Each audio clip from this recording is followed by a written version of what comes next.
Muchas gracias a la Feria de la Lectura Internacional de la Lectura Yucatán por darle cabida a este libro de Ana Clavel, este libro publicado por Alfaguara y que ahora tenemos a bien presentar Ricardo Guerra de la Peña, un servidor, y por supuesto contamos con la presencia de la autora Ana Clavel, al que le pido un aplauso. Eso es para un poquito para romper el hielo. ¿Quién es Ana Clavel? Aunque todos ya la conocen, voy a leer el currículum que aparece en el libro para aquellos que la acaban de conocer y la van a conocer a través de sus letras. Ana Clavel nació en la Ciudad de México en 1961, es maestra en letras latinoamericanas por la UNAM, es autora de los libros de cuentos Fuera de Escena, 1984, Amorosos de Atar, 92, Paraísos Trémulos, Alfaguara, 2002, del volumen de cuentos reunidos Amor y otros suicidios, 2012, y del libro de minificciones Corazonadas, 2014. Premio Nacional de Cuento Gilberto Owen, 1991, Medalla de Plata 2004 de la Société Académique Sciences Lettres de Francia, sus novelas Los Deseos y su Sombra de la Alfaguara 2000 y Cuerpo Náufrago, Alfaguara 2005, se han traducido al inglés, y El Dibujante de Sombras, Alfaguara 2009, al francés. Las Violetas son Flores del Deseo, Alfaguara 2007, fue traducida al francés y al árabe, y obtuvo el premio de novela corta Juan Rulfo 2005 de Radio Francia Internacional. Las ninfas a veces sonríen, Alfaguara 2013, traducida al francés, obtuvo el premio iberoamericano de novela Elena Poniatowska. Ha publicado el volumen A la sombra de los deseos en flor, ensayos sobre la fuerza metamórfica del deseo, 2008, y el libro de ensayo Territorio Lolita, Alfaguara 2017. Su más reciente novela es Breve Tratado del Corazón, Alfaguara 2019, aunque bueno, eso no es cierto, porque su más reciente novela es Por desobedecer a sus padres. Y bueno, antes de cederle la palabra a Ricardo, que va a comenzar a comentar el libro, posteriormente yo voy a hablar de él y luego vamos a darle la palabra a Ana, yo quiero decirles que esta novela, que para mí, que la terminé de leer hace unos días, me parece que tiene todo el sello Ana Clavel. O sea, si ustedes conocen sus novelas anteriores, aquí está concentrada, es casi que voy a ser una marca de patente. Es una novela totalmente Ana Clavel. ¿Y por qué? Ahorita lo vamos a descubrir y lo vamos a conversar. Pues sin más, Ricardo, tienes la palabra. Bueno, buenas noches. Muy emocionado de estar aquí con tantas caras también conocidas y con Ana, que conocí porque fue mi tutora en una beca, y pues de ahí se forjó una amistad y le he aprendido muchísimo. Y yo le digo que es mi Miyagi de las letras. Entonces me emocionó mucho presentar este libro, y sobre todo también porque desde el título me atrapó, porque yo fui un niño muy desobediente, como muchos aquí seguramente, y esta novela siento que lo que es una invitación a desobedecer. Escribí un breve texto, ya algunas partes que me gustaría leerles de la obra de Ana, pero bueno, lo titulé esta novela, en esta novela el lector es libre de desobedecer. Como muchos aquí, ya había leído a Ana desde que inicié en el cuento, pero tuve la fortuna de conocerla porque junto a otro compañero fue tutora de mi proyecto de novela. Desde entonces le digo con mucho cariño que es mi Miyagi de las letras. En ese tiempo, Ana me platicó que se encontraba escribiendo una novela acerca de un poeta desaparecido y que andaba tras su pista. Entendí la seriedad de su investigación cuando en una de las sesiones por Zoom le pregunté por las imágenes colgadas a su alrededor. Ana levantó la cámara y me enseñó un corcho lleno de papeles con anotaciones. Hasta creo recordar un tendedero con fotografías suspendidas en hilos con pinzas. Me recordó este meme, no sé si lo han visto, que hay un cuate como así y está lleno de hilos por todos lados. Y bueno, más tarde comprendí que Ana llevaba un buen rato cayendo en la madriguera detrás de Darío G. Alicia. Primero leí en digital por desobedecer a sus padres, pero para la segunda lectura en físico quise leer antes Alicia en el País de las Maravillas y Alicia a través del espejo, y me los leí prácticamente de corrido, y la experiencia fue asombrosa, ¿no? Casi psicodélica por no dormir y por andar ahí metido en ese mundo. Fue fascinante, pero sí terminé cansado, pero creo que es importante leer esas novelas también antes de adentrarse al mundo de Ana Clavel, porque, por ejemplo, en el libro de Alicia en el País de las Maravillas, o Alicia a través del espejo, se citan muchas canciones de la época, ¿no? Y Ana hace lo mismo, pero ahora Ana cita canciones y rolones de Juan Gabriel. Entonces hay muchos guiños muy, muy divertidos. Hace unas semanas, Ana me regaló un ejemplar, minutos después de que en la misma biblioteca desapareció misteriosamente su libreta. Y yo, como todo adulto que alguna vez fue un niño muy regañado, sin deberla, me sentí culpable. No se lo dije, pero algo en mí descansó cuando publicó en redes que la había encontrado. Esa noche leí en la contraportada lo que creí que era un error curioso. Cito: arrastrada por ese mito y porque Darío era admirador de Lewis Carroll y hasta firmaba como Darío G. Alicia, Ana Laurel le sigue la pista cual liebre de marzo. Ana Laurel, como también pudo haber sido Ana Maguey o Ana Mamey. Me pregunté cómo la editorial pudo cometer ese error en la contraportada. Con la mente sumergida en el espejo, creí que Ana había optado por cambiar de planta y apellido. O quizás se trataba de una confusión botánica, pero un despiste de algún editor y de algunos ejemplares, y para no desaprovecharlo los regalaba a sus amigos. Pero, ¿por qué me detengo tanto en la contraportada? En la lectura de la novela aprendí que Darío G. Alicia era el único que la llamaba Ana Laurel. Desde la contraportada, Ana propone las reglas del juego. Ella sería justa con Darío y también se convertiría en un personaje de su propia novela, lo que implicaba tratarse con la misma severidad. O dándole más vueltas a la madriguera, podría tratarse de un guiño amistoso para Darío si de seguir con vida llegaba a encontrar el libro del otro lado del espejo, aunque fuera con las letras al revés. El título de la novela, Por desobedecer a sus padres, que nació como un ensayo acerca de padres autoritarios, ha atemorizado a cientos de niños de distintas generaciones. Yo me acuerdo muy bien de mi padre señalando un vagabundo para leccionarme que si no me comportaba terminaría como él. Otra máxima que también mencionó Ana en la novela es el mandato divino que escuchábamos en misa todos los domingos. Honrarás a tu padre y a tu madre y a tu padre. Que nuestros padres aprovechaban para justificar ser unos autoritarios de mierda. Obedecerás a toda costa y serás castigado a nuestro antojo. Y mejor aún si eres castigado sin ser culpable, como dice la Reina Roja en Alicia a través del espejo. Padres que a la menor provocación, responder, no terminar la sopa, dejar platos sucios en el trastero, gritan que le corten la cabeza. Los niños regañados nos convertimos en adultos para por fin desobedecer a nuestros padres. Pero luego vamos a terapia y descubrimos que los seguimos obedeciendo, aún después de habernos librado físicamente de ellos. Al igual que en el inicio de Alicia a través del espejo, todos los caminos, por más atajos que tomemos o rápido que corramos, nos regresan a casa. Alicia solo es libre de obedecer a sus padres en sus sueños. Darío que Alicia decidió desobedecer a sus padres y hacer del soñar despierto un oficio, la poesía. El castigo fue más severo que todas las nalgadas, gritos y cinturonazos que padecimos la mayoría de los presentes.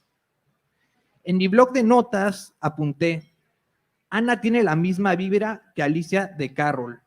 Mientras leía Alicia en el País de las Maravillas y Alicia a través del espejo, más de una vez fue a Ana Clavel, Ana Laurel o Ana Maguey a la que imaginé buscar consejo con una oruga, crecer y hacerse diminuta con hongos, defender a una jota de un castigo inmerecido y sobre todo asombrarse.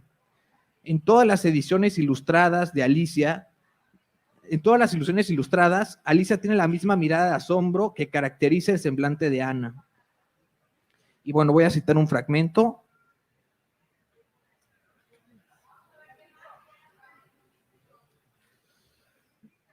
Me dice Cecilia, era el propio Darío quien contaba que su padre era militar y muy severo sobre su filiación poética y sexual. Entonces lo había mandado operar. Le cuento que lo estoy buscando, pero que la verdad temo que aparezca. Vaya a saber qué historia me va a inventar, si es que sigue vivo. Se ha convertido en una suerte de leyenda urbana. Andrés me sonríe. Dice que Darío probablemente lo inventó todo para convertirse en mito y que alguien después lo rescatará como personaje de novela, para que yo lo convirtiera en personaje de novela. Nos reímos los tres y yo siento que la caída en el túnel continúa. No acaba de gustarme, aunque reconozco que me emociona ir detrás del rastro de Darío, como un reto de escritura, convertida yo misma en detective. No sé si salvaje, más bien inexperta, pero la verdad prefiero los mundos de ficción que yo invento, en los que soy soberana para hacer y deshacer. Acá, en cambio, siento que la liebre de marzo puede desquiciarme, arrastrarme, revolcarme. Sé que al final de la noche todo es novela y basta con abrir los ojos. Novela, la novela que no descorre del todo el velo para urdir en la sombra, es decir, que sí vela y revela entre su veloz misterio y seducción. Digo que decía mi admirada Rivera Garza, todo es ficción menos esta grieta en la que aquí, al borde de estos puntos suspensivos, yo caigo. En este juego, los testimonios que se repiten y contradicen, porque tenemos la oportunidad de estar en los pasillos de la Facultad de Filosofía y Letras de la UNAM, escuchando los chismes y sacando nuestras propias conclusiones. Es un acierto que en los testimonios la autora haya elegido que muchas veces se contradigan. Allí está la historia, lo que es o no es, el mundo a través del espejo, el mundo al revés. En esta novela, el lector es tratado como un interlocutor válido, como hicieron las flores con la propia Alicia. Las y los lectores somos los detectives que se asoman al espejo y decidimos qué tomamos como cierto, pero sabiendo que en este juego la verdad es que no hay verdad. Hay testimonios que se contradicen, como los de la lobotomía, otros que se repiten, como el que Darío decía que Carlos Monsiváis tenía muy grande la llave, pero que sabía meterla en la cerradura sin que te doliera. El lector es el que hace las conjeturas, la autora no impone verdades. En esta novela, el lector es libre de desobedecer. Al igual que la memoria de quienes conocieron a Darío, el Internet es para Ana el país de las maravillas o el espejo donde todo puede ser de una manera o al revés.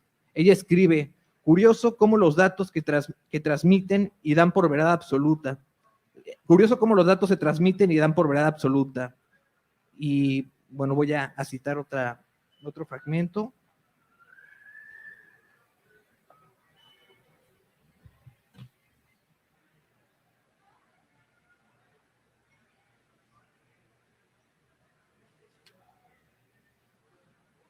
A mí no me convence que un personaje mío, por más que esté basado en uno real, se me aparezca y se quite el sombrero para decirme, mira, en realidad soy un conejo, y que el conejo se levante la tapa con todo y orejas y luego me diga, mira, en realidad soy un gato con los pies de trapo y la barriga al revés.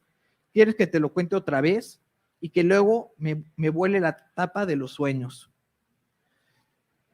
Después de leer los partes médicos, que es abrumador, y las imágenes que van a encontrar en el libro son perturbadoras, de las personas a las que por desobedecer a sus padres les cercenaron el cerebro, irónicamente me veo obligado a sacar un tafil de mi pastillero.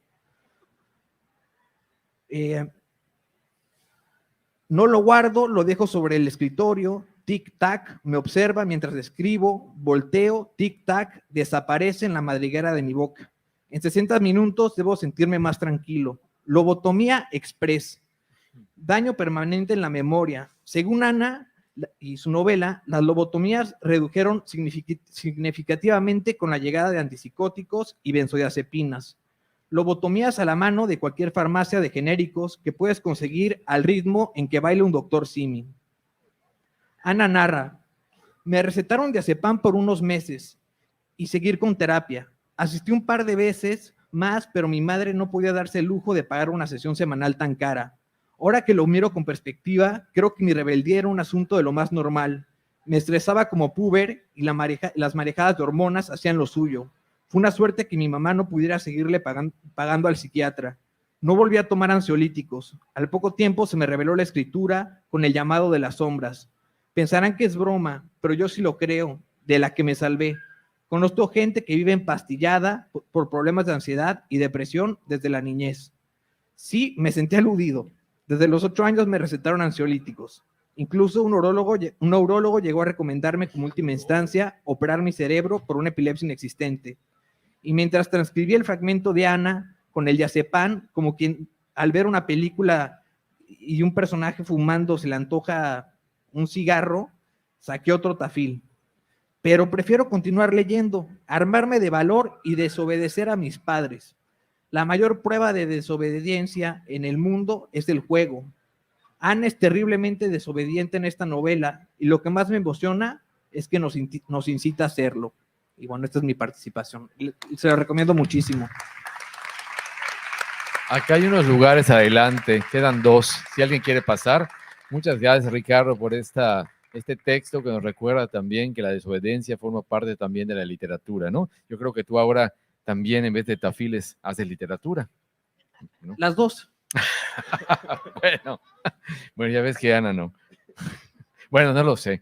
Entonces, pero bueno, sí, el texto de Ricardo, por supuesto, se acerca a la novela, no nos dice exactamente qué es, y esto se agradece porque se guarda el misterio, pero ya van entendiendo ustedes que se trata de el poeta Darío Galicia, al cual se supone que le hicieron una lobotomía para curarlo de su homosexualidad. Pero bueno, esto es ya Ana nos dirá qué tan desierto hay, qué no es desierto, o ustedes al leer la novela, como bien apunta Ricardo, decidirán si fue real o no fue real. Hice un texto también que quiero compartirles y mientras lo vaya leyendo podemos platicar un poquito de él, Ana. Se llama La redención del poeta. Hasta antes de leer este libro, no conocía a fondo la historia del poeta infrarrealista Darío Galicia. Sabía por un artículo que Ana Clavel publicó en el suplemento cultural Laberinto en 2019 que el bardo, a quien muchos daban por muerto, fue encontrado en un departamento en ruinas en Iztapalapa, viviendo miserablemente a sus 66 años, al cuidado de una tía de 80 que apenas podía cuidarse a sí misma. En aquel artículo fue también donde me enteré que Darío Galicia o Darío G. Galicia o Darío San Galicia, Ana lo comenta en su libro, inmortalizado por Roberto Bolaño con el nombre de Ernesto San Epifanio en su famosa novela Los Detectives Salvajes, se había vuelto célebre no tanto por su trabajo poético, sino por haber sido sometido a los 23 años a una operación por aneurismas cerebrales que le dejó graves secuelas y que le impidió seguir escribiendo como antes. ¿Cómo fue que se transformó esa intervención quirúrgica en una pavorosa lobotomía ordenada por sus padres para curar su condición homosexual? ¿Qué tanto hay de cierto en esa leyenda urbana fomentada por su amigo Roberto Bolaño, con amigos así para que haya enemigos, ¿no? En su poema La visita al convaleciente y en una breve crónica incluida en su novela Los Detectives Salvajes. Esto precisamente es lo que Ana Laurel, alter ego de Ana Clavel, o Ana Clavel, alter ego de Ana Laurel, echando mano de una infinidad de recursos literarios, descubre en las 244 páginas de Por desobedecer a sus padres, el libro que hoy nos convoca. Y que vaya que nos convoca, eso da muchísimo gusto que haya tanta gente. Novela experimental, crónica, memoria, biografía, ensayo, investigación, reunión de entrevistas, autoficción, cuento, antología poética, todo cabe en este túnel narrativo por el que Ana Laurel, a imagen y semejanza del conejo blanco de Alicia en el País de las Maravillas, el libro que ya comentó Ricardo que leyó, nos guía y sumerge sin ofrecernos tregua para respirar. Abro comillas, oímos a Ana. Es una propuesta transgresora de géneros que va integrando testimonio, expediente clínico, reportaje, crónica, todo lo que se preste para dar idea de este mundo delirante en el que estuvo inmerso Darío Galicia, incluso como este personaje de Carol que él se fabrica y un poco, y que yo, por supuesto, sigo la pista. Y de esa pista, no me cabe la menor duda, es también de la cual los lectores nos colgamos al adentrarnos en la novela para ir detrás de su autora, quien a su vez va en pos de Darío, al que parece haber encontrado desde el primer capítulo en la figura de un hombre viejo, que dando saltitos de conejo, conduce a una anciana ciega en un vagón del metro de la Ciudad de México. Al igual que Territorio Lolita, uno de mis volúmenes favoritos de Ana Clavel, Por desobedecer a sus padres, tiene un ritmo envidiable. Una vez inmerso en la lectura, es casi imposible soltarlo. Nos seducen las voces de aquellos que conocieron a Galicia, porque a través de sus confesiones nos cuentan los entretelones del ambiente literario del México de los años 70. Y vemos a mucha gente, y Ana no pone los nombres de los que hablan, ¿no? Los cambia a veces, y de repente sí los pone los verdaderos, ¿no? Nos fascina leer los avances detectivescos de Ana Laurel, siguiéndole los pasos a Darío. Pues a quién no le gustan las novelas policíacas. Nuestra curiosidad insana se refocila con las investigaciones científicas relacionadas con la lobotomía. Hay unas descripciones que de veras te dan ganas de soltarlo y de seguirlo, ¿no? Porque esta operación que fue frecuente, pues uno la escucha como de lejos y aquí Ana la describe pues con pelos y señales. Gozamos con los poemas de Darío distribuidos convenientemente a lo largo del texto. Reímos a carcajadas con los juegos de palabras que la autora utiliza para nombrar a sus obvios personajes del mundillo cultural mexicano. Octavio Paz, por ejemplo, es el poeta guerra. Carlos Monsiváis es Monseñor Cibáis. Bolaño es Beleño, solo por mencionar algunos. Y ahora que recuerdo en el Facebook, vi que a Ana alguien le reclamaba, no es Roberto Bolaño, no es Roberto Beleño, es Bolaño. Y Ana le tuvo que explicar que en la novela ella los cambió. Y cuando pensamos que lo hemos leído todo, caemos rendidos bajo la atracción de esos apuntes impublicables de la autora que nos acercan a los últimos días aparentemente felices de Darío. Estamos pues ante un collage inesperado donde todo puede suceder. Una seductora tarde de té, acompañados de Lewis Carroll, de Ana Laurel, de Darío G. Alicia, de Ricardo Guerra y sus invitados. Ahora bien, no quiero mentirles, con un solo clic en el Google, cualquiera se entera, grosso modo, de la vida de Galicia. En Wikipedia, que todo lo sabe, aparecen los datos fundamentales de su paso por el mundo, desde sus estudios universitarios y los libros que escribió, hasta las condiciones en que fue reencontrado en 2019, pasando por las causas de su declive en la República de las Letras. Pero esto me pregunto y le pregunto a Ana, si estos datos no habrán sido colocados a raíz de su repentina fama provocada por su redescubrimiento, de no haber sido por la perseverancia de Ana Clavel y sus amigos infras, ¿se habría tomado alguien la molestia de subir a esta red todo lo que podemos hallar ahora con tanta facilidad de este irreverente poeta gay, autor de La ciencia de la tristeza? ¿Estaríamos hablando ahora de él? ¿Habría tanta gente enfrente de nosotros? ¿O se hubiera perdido, como muchos artistas venidos a menos en las brumas del olvido? Darío Epifanio, ya se sabe, no pudo ver concluida su novela. Murió meses antes de que saliera de imprenta. Y digo su novela con comillas, porque es la novela de Ana, pero al mismo tiempo es la novela de Darío. Eso no quiere decir que ignorara su existencia. La misma Ana Clavel lo cuenta en sus apuntes impublicables. De haber podido leerla, estoy seguro que Darío se hubiera encontrado satisfecho con la manera en que fue contada. Me lo imagino con su risita burlona, dando algunos saltitos alrededor de Ana Clavel, al ritmo de aquella canción setentera donde le piden una pequeña langosta que salte, salte, salta, pequeña langosta, o se la lleva un maremoto. Ay, Ana querida, no sabes lo contento que estoy. Gracias por haber escrito algo tan avant-garde, acorde con mi personalidad. Tal vez te hubiera dicho, ¿no?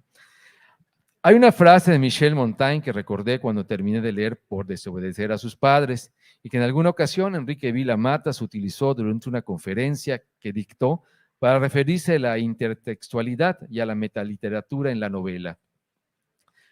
Con tantas cosas que tomar prestadas, me siento feliz si puedo robar algo, modificarlo y disfrazarlo para un nuevo fin. Ana Clavel, diestra manejadora del género, toma prestada la vida de Darío Galicia, roba el juego onírico de Lewis Carroll, modifica su investigación de campo y disfraza su historia de biografía para conseguir la redención del poeta. Ojalá, Ana, que nunca dejes de escribir así. Gracias.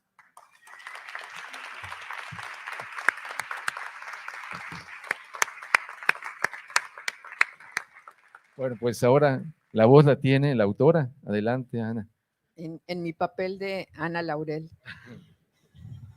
Ana Mamey. A mí me trae recuerdos de la facultad de que un amigo por allí soltó aquello de no mameyes, entonces me suena muy peculiar en tiempo de papayas. Pues, ¿qué les digo? Estoy muy contenta, de veras es una alegría verlos aquí reunidos, convocados por este libro mágico de Darío Galicia. Digo mágico porque en realidad a mí Darío me fue jalando, me fue metiendo en su historia. Yo cuando lo conocí en los años 80, estaba lejos de imaginar que alguna vez lo iba a transformar en personaje de una novela. Y de alguna manera estaba yo lejos de imaginar que él a su vez me iba a escoger a mí como una suerte de secretaria de lo invisible para hablar de su vida y de sus varias muertes. Digo secretaria de lo invisible porque según Coetzee, ¿no? el escritor sudafricano, premio Nobel, los escritores son en realidad secretarios de lo invisible, ¿no? Entonces, cuando de pronto una amiga muy querida, Viviana Camacho, me invita a participar en una antología de padres autoritarios, a mí se me viene a la cabeza inmediatamente la frase esa famosa de los circos y ferias de antes, ¿no? De por desobedecer a mis padres. Pues ustedes sabrán, si es que tienen la referencia o los años, ¿no? De estos espectáculos de feria, ¿no? A donde había fenómenos y que justamente tenían un cuerpo deforme o un cuerpo de animal y cabeza humana, y que cuando el presentador, así con un látigo, ¡bah!, les decía que porque estaban en semejante condición, pues ellos respondían con voz lastimera. Esta frase, que en realidad no nada más pertenece a las ferias, es muy aleccionadora y tiene que ver justamente con la idea de castigo, lo que nos espera si no hacemos lo que se supone que tenemos que hacer, ¿no?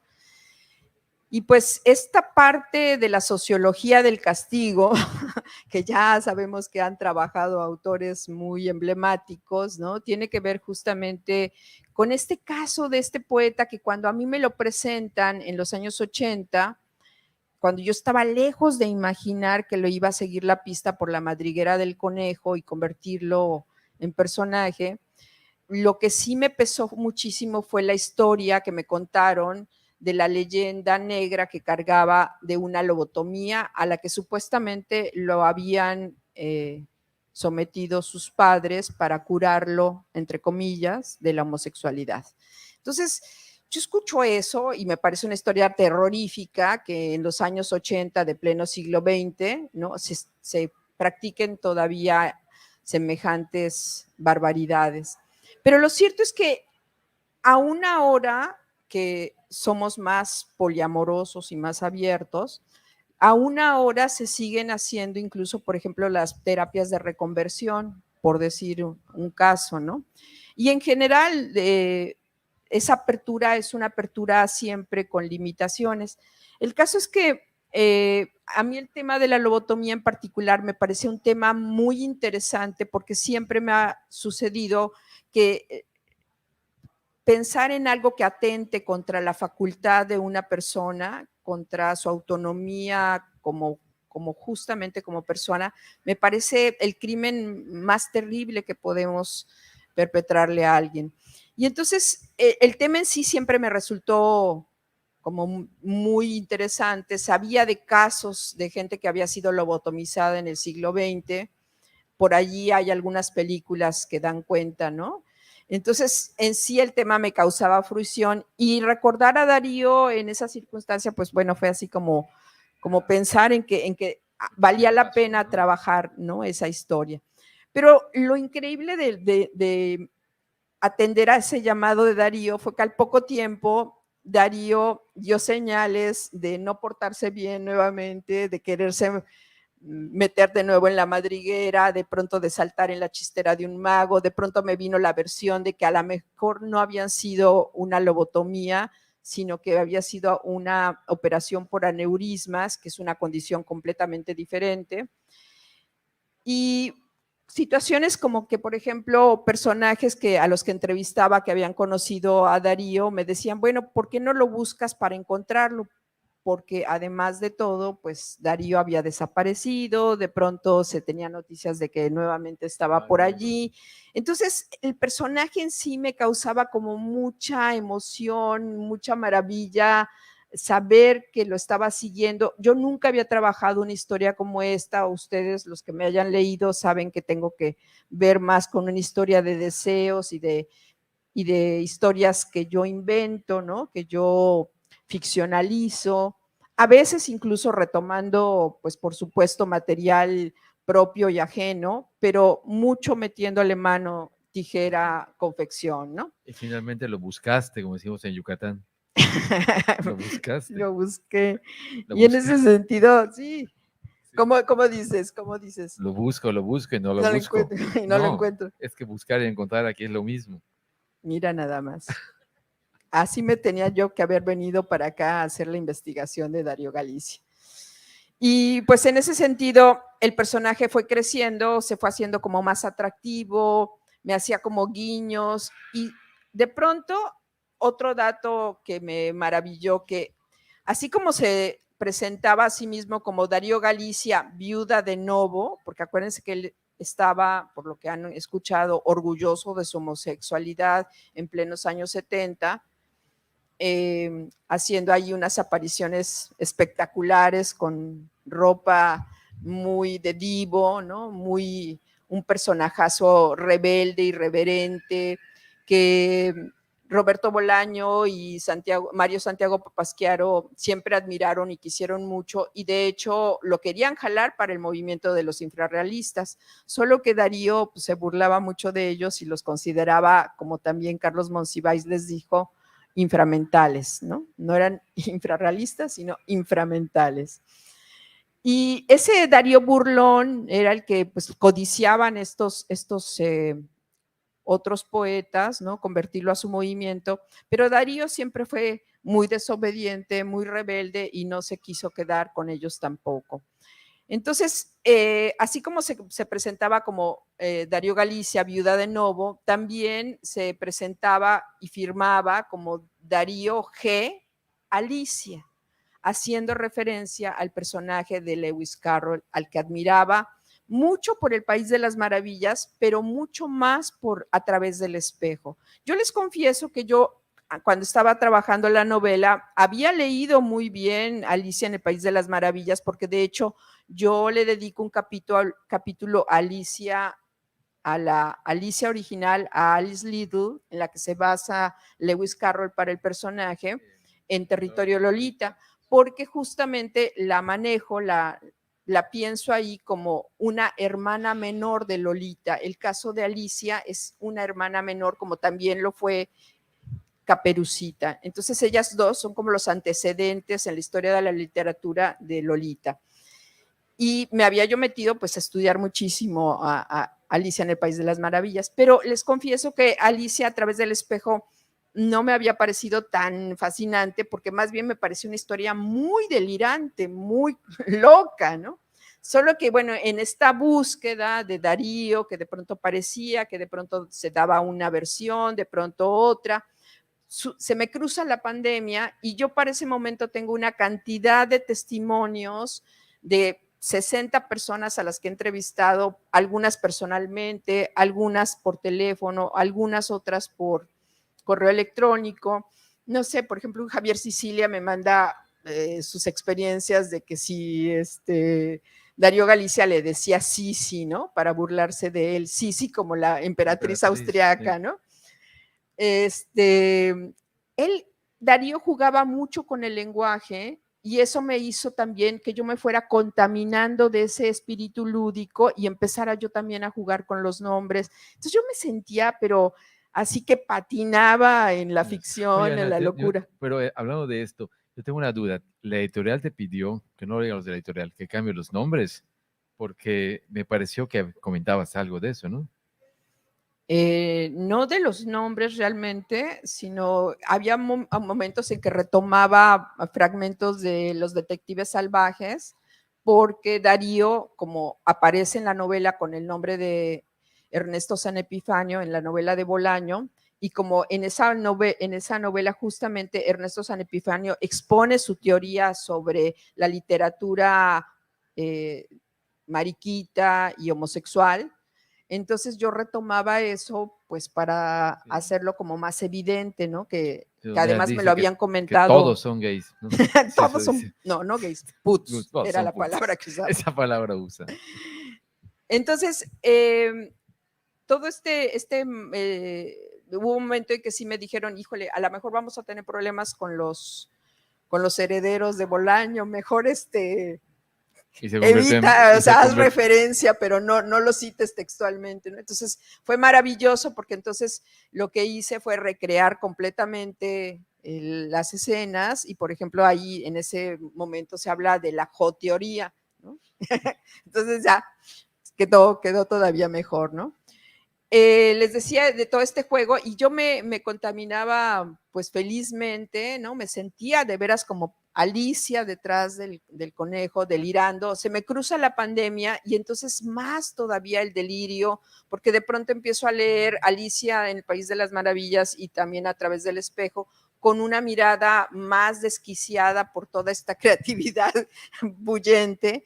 Y bueno, yo les soy sincera, me divertí muchísimo trabajando la historia. También me raspé el corazón detrás de Darío Galicia, porque ya cuando finalmente lo encontramos, porque había poetas en Barcelona que lo querían reeditar, su libro de La ciencia de la tristeza y también su libro de historias cinematográficas, las querían reunir en un solo volumen en Ediciones Sin Fin de Barcelona.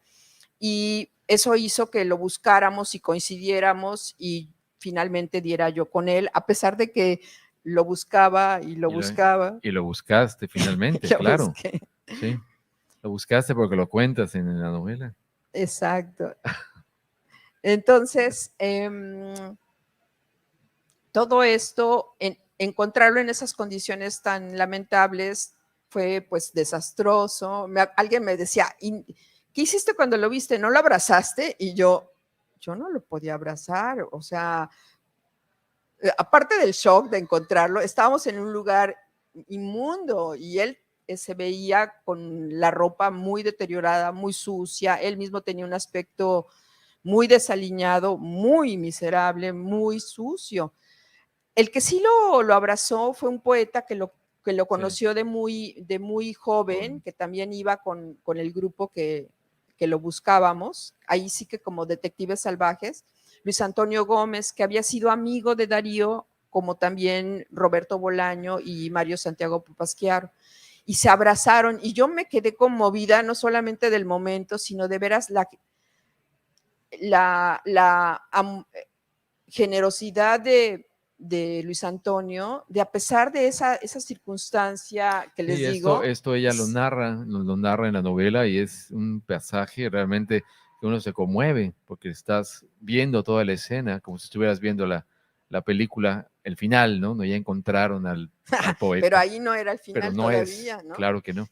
En la novela lo que hago es también, aparte de todos los, digamos, planos de realidad, de que si las historias de la lobotomía, de que si los testimonios, este collage de voces que la verdad tengo que decirles que es un collage que armé en parte por la estructura de los detectives salvajes, pero también de la noche de Tlatelolco de Poniatowska. Se acordarán que es un mural de voces que va dando cuenta de lo que sucedió.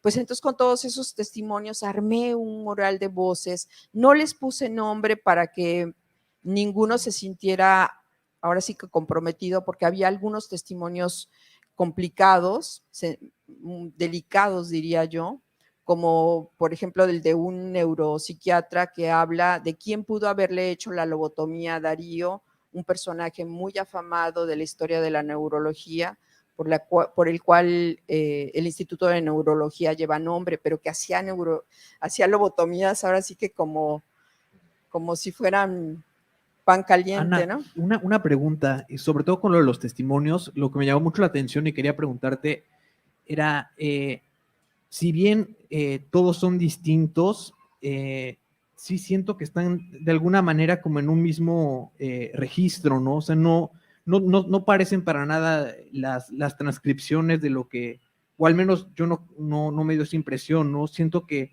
están, o sea, que hay un trabajo detrás de cada uno de los testimonios a partir de lo que te dijeron o cómo fue ese trabajo. El no ponerles nombre, no Te permitió. adjudicarles firmas, me permitió entonces jugar con todos ellos, quitar cosas que se repetían con demasiada frecuencia, ficcionalizar algunos datos. Había gente que de hecho, por ejemplo, no me quiso dar testimonio aunque yo sabía la historia que estaba detrás. Pues entonces le inventé el testimonio, ¿no? Como no venían los nombres de los que lo habían dicho, pues eso me daba mucha libertad de creación. Y yo creo que efectivamente es una apuesta muy desobediente de mi parte, no es una novela convencional, pero sí creo que cuando le aceptas el reto, es una novela que te mete por la madriguera de la ficción, por la madriguera del mundo de la creación y que en realidad hay gente que piensa que yo escribí esta historia para reivindicar el nombre y la memoria de Darío. Y realmente a mí no me llama la atención como esa mirada victimizadora de pobrecito, le fue re mal. No, lo que yo hago con la novela, y eso es algo que viene con el asunto, por ejemplo, del todo el juego de los nombres, toda la reinvención, toda esta propuesta a donde ustedes tienen que estar como muy atentos porque si no hay momentos en que se les va a perder ya el nombre del personaje de tantas veces que lo reinvento, ¿no? Y esto tiene que ver con haberme hecho como eco del juego y de la transgresión del propio Darío Galicia, que en su propia poesía era juguetón, era muy arriesgado, y ya no se diga también en la desobediencia de su misma vida, ¿no? Entonces, de alguna manera es como convocar en la propia novela en el propio artefacto literario, ese asunto de la creación como experiencia lúdica y gozosa. Y eso está allí a pesar de la tristeza que se encuentra también en la vida de Darío. Y yo en la parte con lo que me gustaría cerrar, de decir que no se trata de hacerle un homenaje así solemne ni esas cosas que a mí me parecen como que llamar a la compasión o a la lástima es miserable, ¿no? En todo caso, léanlo, disfrútenlo, búsquenlo a él como poeta, pero también atrévanse a reinventarlo en función de que Darío, yo creo que fue, a pesar de las circunstancias tristes en las que se vio envuelto, fuera lobotomía, fuera aneurismas, fuera que le dieron demasiados antipsicóticos después, que le daban madrizas en el psiquiátrico, todo eso, todas esas circunstancias, que fue final, siempre fue un poeta, un hombre rebelde que peleó por sus deseos. Y entonces su vida es un ejemplo de lo que alguien es capaz de hacer para ser una persona plena, una persona gozosa y que pues eso, se abre y encuentra su identidad a partir del deseo. Y yo creo que en ese sentido, ahora sí que con la famosa frase de Octavio Paz, ¿no? Que dice, merece lo que sueñas, ¿no?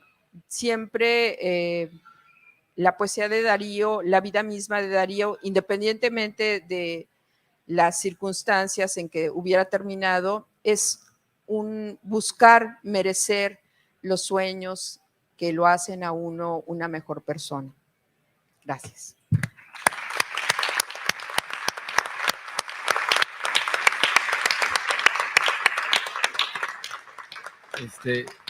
Supongo que hay gente que quiere preguntarle algo a Ana.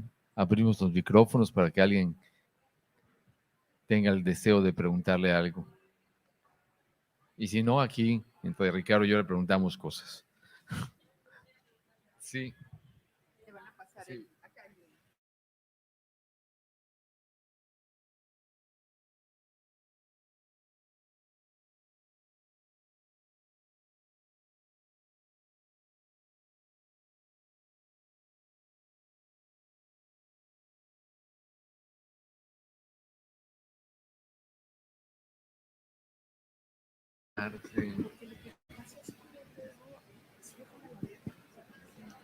A ver si podrías ahondar un poquito sobre, hablaste de la parte lúdica, o sea, tú al escribir, que disfrutaste, que gozaste. ¿Podrías hablar un poquito más de eso? Porque me pareció súper interesante. Tú escribiendo y metiéndote a este mundo lúdico de la poesía. Entonces, para ti fue un gozo escribirlo de alguna manera. Sí, descubrir esta vertiente, además de un trabajo que yo no había realizado, de pronto es así como un reto, ¿no? De escritura. Mira, te pongo un ejemplo. En algunos capítulos viene esta orla tipográfica que lo que hace es recrear el marco de un espejo, y son los capítulos en los que Darío está en el mundo del espejo, ¿no? En el mundo delirante de la poesía, no es el mundo de la realidad cotidiana. Este es el marco con el que empieza el prólogo, y por ejemplo, allá viene justamente la aclaración, ¿no? De cómo se da esta búsqueda detrás de la madriguera de andar tras el rastro de Darío. Y entonces se menciona, ¿no? En este caso la narradora, que es Ana Laurel, dice, prometiste contarme tu historia, le dije al poeta G. Alicia cuando lo encontré por fin con vida. Y entonces viene lo que responde Darío G. Alicia, que es una cola de, ustedes podrán pensar, cola de ratón si es que leyeron Alicia en el País de las Maravillas, ¿no? Hay el cuento que narra con cola de ratón. Y acá lo que dice es lo que responde Darío. Triste, larga y no sin cola es mi historia, aunque no exenta de cierta belleza oscura. Me respondió con una sonrisa alevosa de gato que se relamía los bigotes y meneaba la larga y esponjosa cola. Pero todo eso está dicho con forma de cola de gato, por ejemplo, ¿no? O sea, me encanta que no sea una novela, no sé si es novela o es ensayo, pero me encanta que no sea tan rígido y que te hayas permitido todo este juego de tu imaginación al mismo tiempo que cuentas la historia. Esa parte me parece súper interesante. Voy a comprar tu libro. Muchas gracias, Bess. De eso se trata.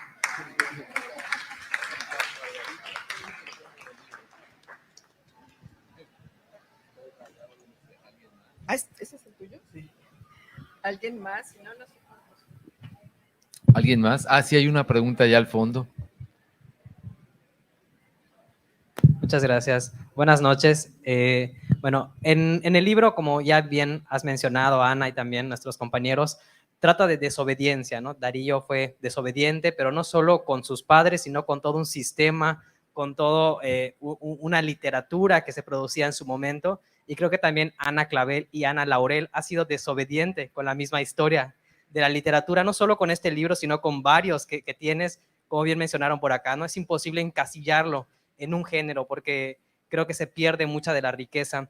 Y aunado a esto, también mencionas al principio del texto que cuando recuerdas más bien lo de los naipes que están pintando las flores para que no tengan consecuencias con la reina, y mencionas que al principio te pareció simpático, pero ya luego en una relectura te das cuenta que es algo de la sinrazón y del miedo. Entonces, estas tres palabras me han causado mucha incertidumbre, y quiero preguntarle a Ana Laurel y Ana Clavel, ¿qué tanto aspecto del miedo, la sinrazón y la desobediencia se permite con su propia literatura? O sea, desde su perspectiva. La verdad es que yo siempre me lo tomo como una apuesta personal, en un sentido de atreverse. Por ejemplo, tengo un título que a lo mejor ustedes no conocen, que se llama Las violetas son flores del deseo, que es un título muy transgresor, irreverente. Por principio de cuentas, si uno ve la portada, hay gente que se espanta, ¿no?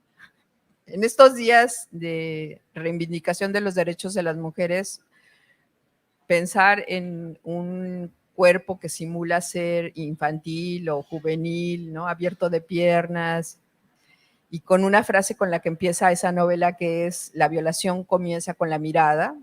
Ustedes cuando ven esa foto, y apenas la ven, empiezan a justamente hacer un acto de violación, que no es una violación física, sino una violación metafórica, ¿no? Entonces, es una historia que trata del incesto, del deseo del incesto de un padre por su pequeña hija preadolescente, y lo desarrollo desde la voz del padre. Entonces, como pues me meto en esos abismos, ¿no?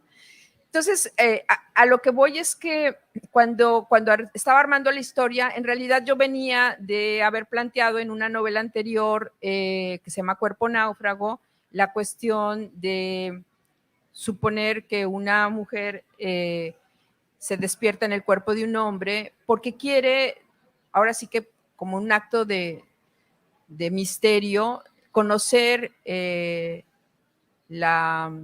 el deseo, el goce de los hombres. Es un poco como el personaje del Orlando, al revés. Y entonces yo venía de esa novela, pero esa novela era como muy lúdica, muy ligera, jugaba con la identidad. Esta chica se metía, bueno, ya no chica, ya chico, se metía a los baños públicos de hombres, buscaba esos objetos extraños de los mingitorios y hacía toda una búsqueda personalizada sobre ese objeto raro para las mujeres. Y entonces yo venía de esa novela y de pronto dije, bueno, a mí me interesa como trabajar ahora la masculinidad, ¿no? Lo que es conocer el deseo masculino. Y entonces pienso en un deseo masculino muy fuerte, ¿no? El deseo del incesto, ¿no? De un padre. Y por ahí fabrico esa esa novela. Y cuando la fabrico, lo que me interesa a mí es justamente, pues, eso, ¿no? Llevarla hasta sus últimas consecuencias. Y por ahí entonces es que esa parte de la transgresión, de la desobediencia, forma parte de mi trabajo siempre. Pues ya. Bueno, nos están informando que ya nos quedan unos minutos. Pues muchísimas gracias a todos por estar presentes en la muestra de la novela Por desobedecer a sus padres de Ana Clavel. Casa llena, gracias Ana, gracias también Ricardo por tus palabras y sobre todo gracias a la Filey que nos permitió presentar la novela y bueno, cómprenla, que es lo más que esperaría seguramente la autora. Muchas gracias.